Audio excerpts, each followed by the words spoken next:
We had a large building project at my church, and a county councilor, not a Christian as far as I know, came to look at the new hall that had been built. He sat talking and we talked about the rest of the project, the most urgent of which was to build an atrium that would link all the buildings together and in particular, give a safe enclosed space for the children to move from one area to another, as it was at that time, anyone could have come in and caused a real problem. As he was about to get up to look at our hall, he asked how much we needed, £64,800, and just said, "I'll let you have £32,400 from the county's youth account."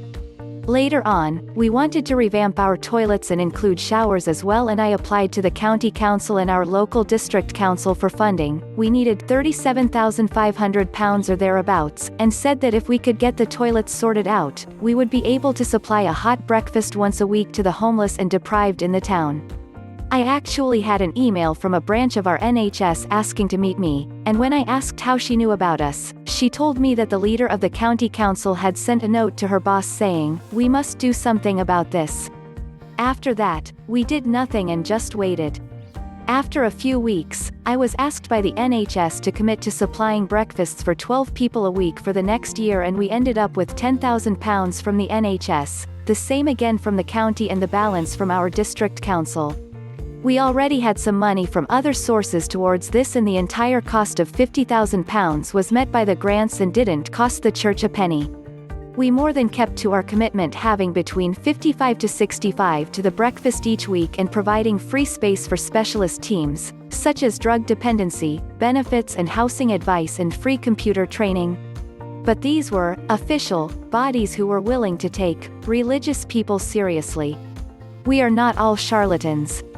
I've never been able to take them seriously, but some I can take genuinely. The vast majority of them practice such high levels of cognitive dissonance that every fundamental action is altered to its core. I have no doubt that I practice similar cognitive dissonance in other areas of my life. This is such a cheesy quote from a song, but the hardest part of holding on is letting go. As incredibly badass as it sounds, it is an unfortunate truth that undying devotion is not a virtue. This is some tricky shit. I am attacking the culture of what your father always told you about never giving up. That fucked with me for a long time, but we must always be malleable as human beings. But it is when you reach this level that the most pain is present. When you realize that the men who you fervently believe are committing actions that are detrimental to society approach the topics with the same passion as you do.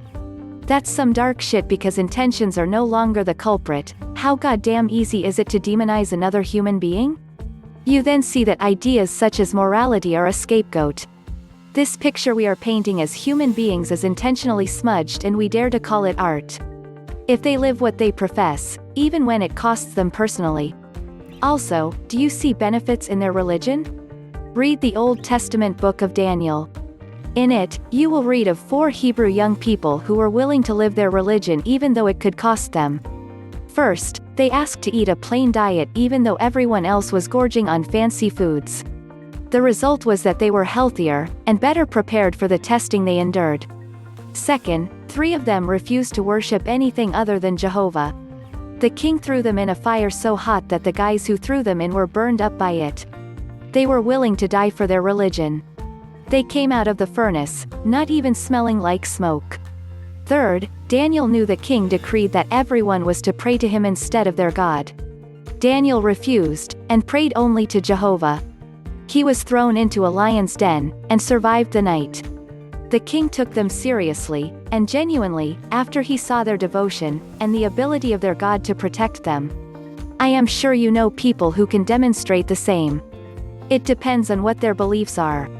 If they're potentially true, it's easier to take them seriously than if their beliefs are bonkers.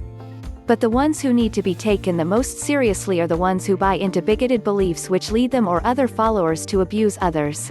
You should never drop your guard when dealing with people who are happy with the idea that non-believers are vermin who need to be burned in hellfire for eternity, because such people have been set up to be able to tolerate or even take part in genocides.